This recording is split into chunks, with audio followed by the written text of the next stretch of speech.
Welcome to the latest edition of the Stephen A. Smith Show, coming at you as I love to do every weekday over the airways of ESPN Radio and ESPN News, 250 plus markets across the United States of America. Check your AM, FM listing nearest you, plus ESPN Radio on Sirius XM, Channel 80, plus ESPN Radio simulcast over the live national television airwaves of ESPN News. Number to call up as always is 888-SAY-ESPN. That's 888-729-3776. The Stephen A. Smith Show is being brought to you by mycomputercareer.edu. Training for a better life. Time for Straight Talk, brought to you by Straight Talk Wireless. We know what the lead story is today. There's no surprise here. I'm proud of my New York Yankees taking 2 or 3 from the Los Angeles Dodgers, smacking 61 home runs in the month of August. Aaron Judge hitting a home run in each of the 3 games in this series. I'm very, very happy about that. I love the fact that they smacked around Clayton Kershaw a little bit, getting 3 home runs on him. I'm very happy about that. Because if the Dodgers and the Yankees were to meet in the World Series, obviously the Yankees, even though that's not the case yet, I anticipate will have home field advantage, and they will be en route to a championship, although I think the Houston Astros are going to get in their way and derail their hopes because they have better pitching, but that's beside the point. That's a subject for another day. Subject for another day. Dwight Howard signing in with the Lakers, subject for another day. Ezekiel Elliott in his contract with Jerry Jones and the Dallas Cowboys. The Cowboys predicted, Stephen Jones predicted, that Ezekiel Elliott will be taken care of before opening day on September 8th. We'll discuss that later. We'll discuss that later. We know what the news is today. Courtesy of the great one himself, Adam Schefter, our resident NFL insider for ESPN, insider extraordinaire for ESPN. We learned news Saturday night that Andrew Luck of the Indianapolis Colts, the 29-year-old quarterback, entering his 7th season of playing. I mean, he's done 7 years, but he missed the entire 2017 season. But entering his 7th season of action as the star quarterback for the Indianapolis Colts, drafted first overall in the 2012 NFL Draft, that Andrew Luck. The Andrew Luck that threw for 39 touchdowns last year, second in the league only to Patrick Mahomes. That Andrew Luck. The Andrew Luck that threw for over 4,500 yards. That Andrew Luck. The Andrew Luck that won Comeback Player of the Year last year after missing the entire 2017 season due to his shoulder. That Andrew Luck. The Andrew Luck that the season beforehand missed part of that season because he was out with a lacerated kidney. That Andrew Luck has decided that at age 29, with at least a decade of a career ahead for him, in position to surpass many, many records in NFL history as a star quarterback, in position to collect in today's NFL economy at least another $250 million in his career, that Andrew Luck has decided to call it quits, to end his NFL career at age 29, scheduled to be age 30 this coming September 12th. Due to a bevy of injuries, health issues, obviously. And, John, we have some sound from Andrew Luck's press conference, correct? Talking about his health woes, and all of this other stuff. These are things that we have to speak on. But before we speak, it's important to hear from Andrew Luck himself about why he decided at age 29, fresh off of leading the Indianapolis Colts to a divisional playoff round against the Kansas City Chiefs, having won a playoff game last year in his first year back, playing the kind of football he's played with Frank Reich, with the best team, as far as I'm concerned, that he's had to work with since being drafted. A stout offensive line, T.Y. Hilton, the acquisition of Devin Funchess, Eric Ebron is your tight end, Marlon Mack is your running back, and an offensive line led by Quentin Nelson, who's a monster at the position and is all about the business of wearing that shoehorn and protecting his quarterback. Why Andrew Luck, with his best shot at a Super Bowl championship in his career, with Chris Ballard proving to be the exceptional GM that he has been, with Frank Reich proving to be a damn good head coach, The way he performed last year after a 1-5 start, guiding this team to the postseason. That's fresh off of winning the Super Bowl championship as a quarterback's coach and an offensive coordinator with the Philadelphia Eagles the year before, by the way. With all of those assets available to Andrew Luck, he decides at age 29 to call it an NFL career. Listen to Andrew Luck, explain the reasons behind his decision. I've been stuck in this process. I haven't been able to live the life I want to live, taking the joy out of this game. And after 2016, where I played in pain and was unable to regularly practice, I made a vow to myself that I would not go down that path again. I find myself in a similar situation, and the only way forward for me is to remove myself from football in this cycle that I've been in. The lack of progress on my ankle, and I'm in pain. I'm still in pain. I've been in this cycle, which feels like, it's been 4 years of this injury pain rehab cycle, and for me to move forward in my life the way I want to, it doesn't involve football. There you have it. Andrew Luck, walking away from the game of football at age 29. 53-33 as a starting quarterback in the National Football League. 2,000 completions out of 3,290 attempts. Completed 60% of his passes in his career, threw for 26,671 yards in his career, 171 touchdowns, 83 interceptions. That's a better than 2-to-1 touchdown to turnover ratio. A quarterback rating of 89.5, which is pretty damn good. You know, a lot of people were very critical of Andrew Luck and his decision. Let me say this. As much of a fan as I am of RG3, the person, I was never a proponent of RG3 going number one in the draft coming out of Baylor over Andrew Luck. I knew he was a stud. I went to his game against USC in his senior year at Stanford, his last year at Stanford, rather, and he went up against USC at the Coliseum. I was at that game when he dropped 55 on him. I was there. And I saw this dude in person, and I knew what a stud he was. And Andrew Luck being this dude, 6'4", 240 pounds, that's what he's listed as. First year in Indy, plays all 16 games, guides them to an 11-5 record, a wild card game. Second year, plays all 16 games, guides them to another 11-5 record and a divisional playoff game. Third year, 11-5 record, guides them to an AFC championship game. That year, he led the league throwing 40 touchdowns and just 16 interceptions. This dude had star written all over him. He had franchise written all over him and loved himself playing some football. That's what he was about. Thinks from Stanford he's got some kind of architectural degree, architectural engineering degree, whatever the case may be. But listen, and comes from a relatively affluent family background, and obviously he doesn't need the money the way some of these players from disenfranchised communities may need it. That's not Andrew Luck's deal. That's not his issue. Living a good life, just getting married in March to his longtime girlfriend that he was with for the past decade. Obviously, he's thinking about all of those things. So I'm not here to sit up here and tell you and adopt this mentality, Andrew Luck's a quitter. Andrew Luck's all of these negative connotations that you want to attach to him. I disagree with that.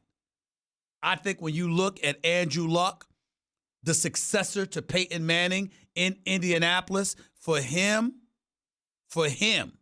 to come to Indy, succeeding Peyton Manning, and to have played the way that he played from the day he arrived in Indy, I can't say enough about him.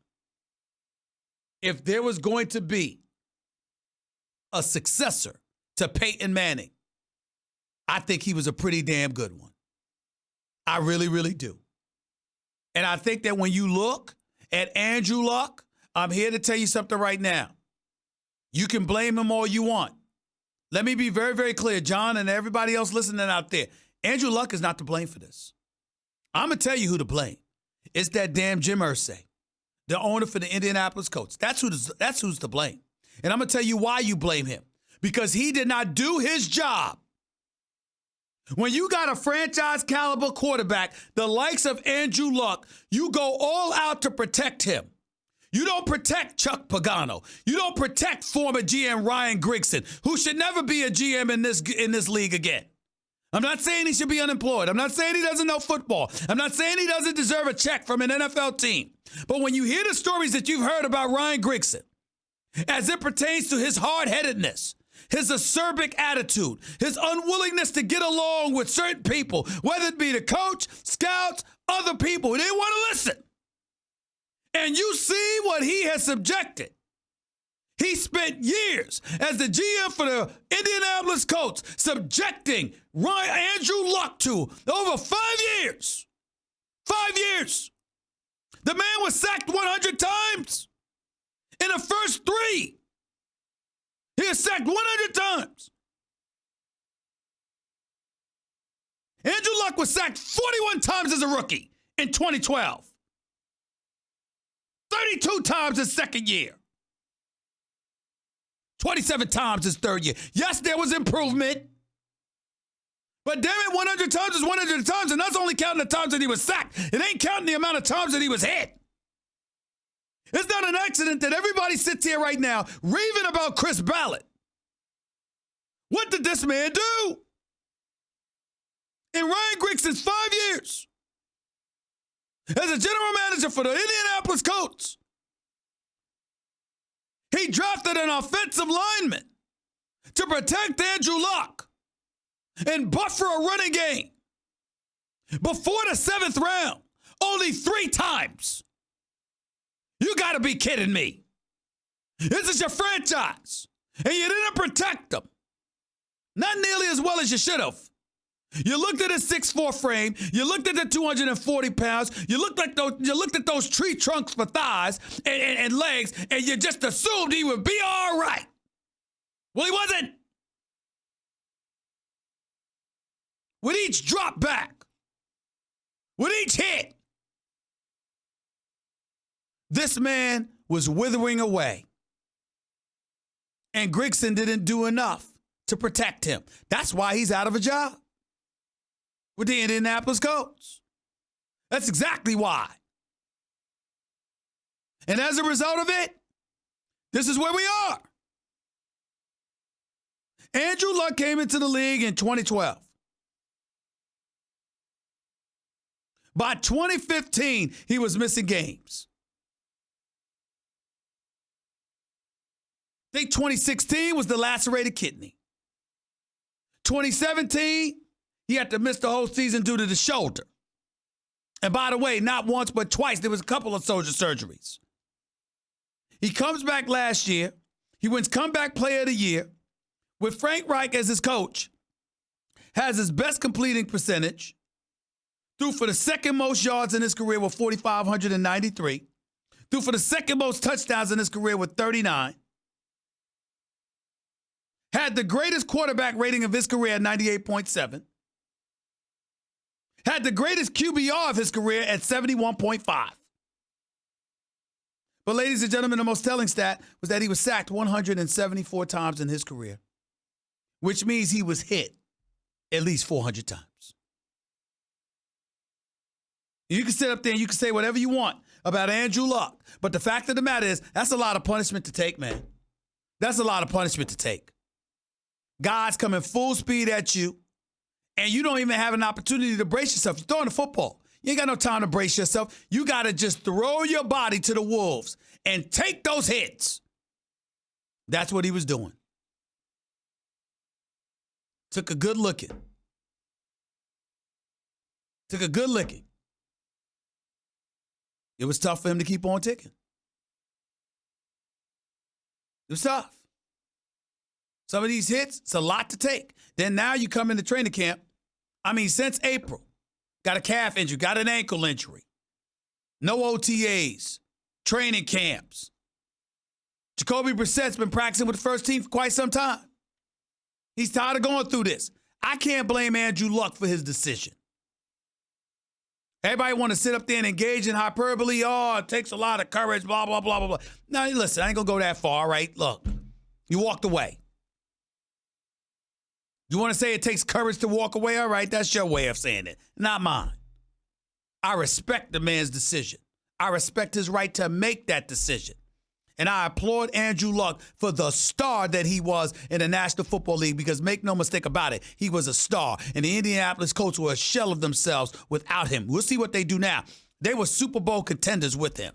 Now that we know he's done, I promise you they aren't now. No disrespect to Jacoby Brissett. I wish him nothing but the best. Got a lot of respect for him. Like what I saw him do in New England. Like some of the moments that he's had in Indy. But I got news for you. He's no Andrew Luck. So we'll have to see what he does. But I will tell you this.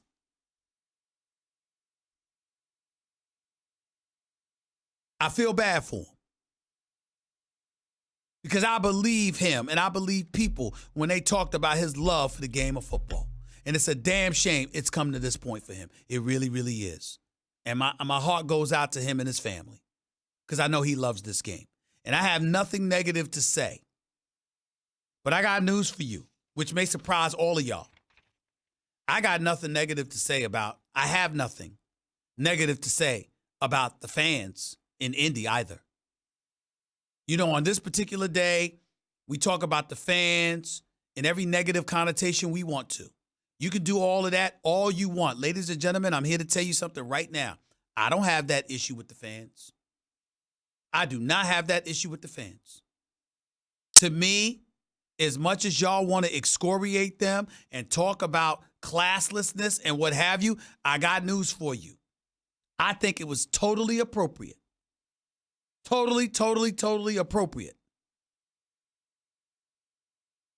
Why the fans were booing. And allow me to explain. Ladies and gentlemen, if Andrew Luck had retired in July or June or the spring, you wouldn't have got that reaction. That reaction wasn't because Andrew Luck quit and he's a quitter. That reaction was, what the hell you doing, man? We a week away from the start of the season. Now, I haven't spoken to any Indianapolis Colts fans, but I'm willing to bet my money that's why they were booing. What the hell are you doing? We're a week and a half away from the start of the 2019 NFL season. If you were going to retire, you couldn't have done it earlier? Rather than building our hopes up, knowing that we got a Super Bowl contender, and you're going to quit now? What the hell is going on here?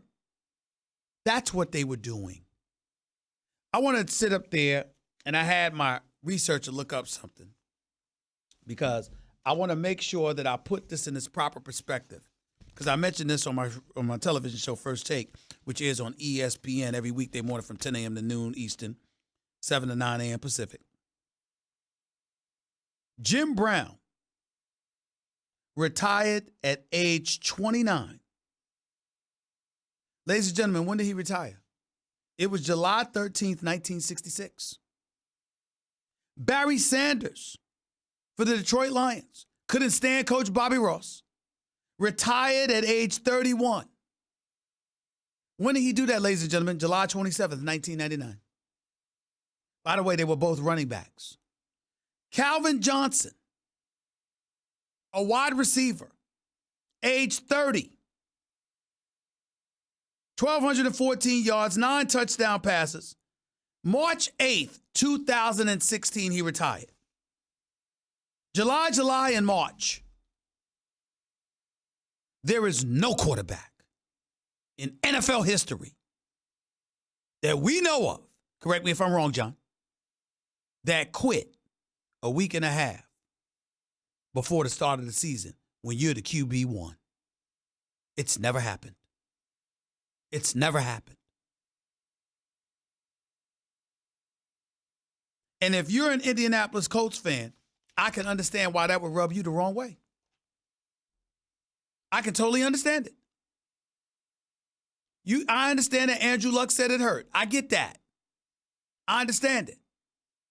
And people want to talk about he did so much. He did do a lot. He didn't win a Super Bowl now. He didn't win an AFC Championship game. He won games. He got you to the postseason. And I don't recall him doing that for free. He was getting paid to do it. He had a job to do, and he did his job. But he lived up to expectations. In terms of exceeding them, I believed he would have, but he hadn't yet. There was unfinished business. And it's perfectly within his right to step away from the game. I completely support him. I'm not going to insult his decision, nor am I going to insult him for the decision that he made.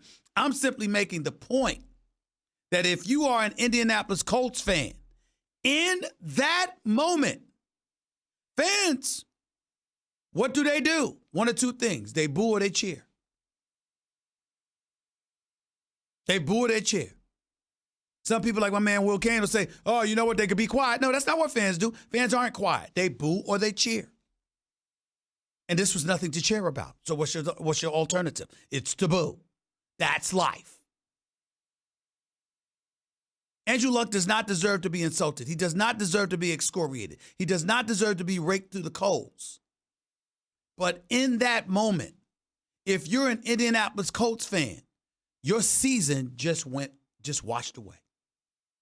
Everything you had hoped for involving Super Bowl aspirations and expectations and the thrill and the excitement and of the anticipation of it all evaporated in a wink of an eye.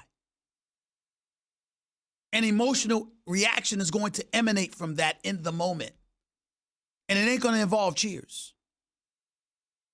So while people are quick to get on the Indianapolis Colts fans for this, I'm going to come to their defense. Now, if they acted that way today, I'd be all over them. If he had retired in July or sooner and they reacted that way, I'd be all over them. But in that moment, inside that stadium, understanding that you were walking away from the best team you've ever had at your disposal, 1.5 weeks, a week and a half before the damn season begins, I can't knock the fans for reacting that way. And I don't think y'all should either. 888-SAY-ESPN. That's 888-729-3776. You're listening live to the Stephen A. Smith Show, ESPN Radio, ESPN News. That was Straight Talk Wireless, everything for less, only at Walmart. Again, 888-SAY-ESPN. That is the number to call. By the way, people, I'm here to tell you about Zelle, a quick and easy way to send and receive money right from your banking app. If you're sending your kid off to college this fall, remember that the Best Care package isn't a package at all. Just send them money with Zelle. It's easy to use, and the money you send goes directly into your college student's bank account, typically within minutes if they're already enrolled. That way they can pick out the perfect care package for themselves. Look for Zelle in your banking app or get more info at ZellePay.com. Zelle, this is how money moves. Terms and conditions apply.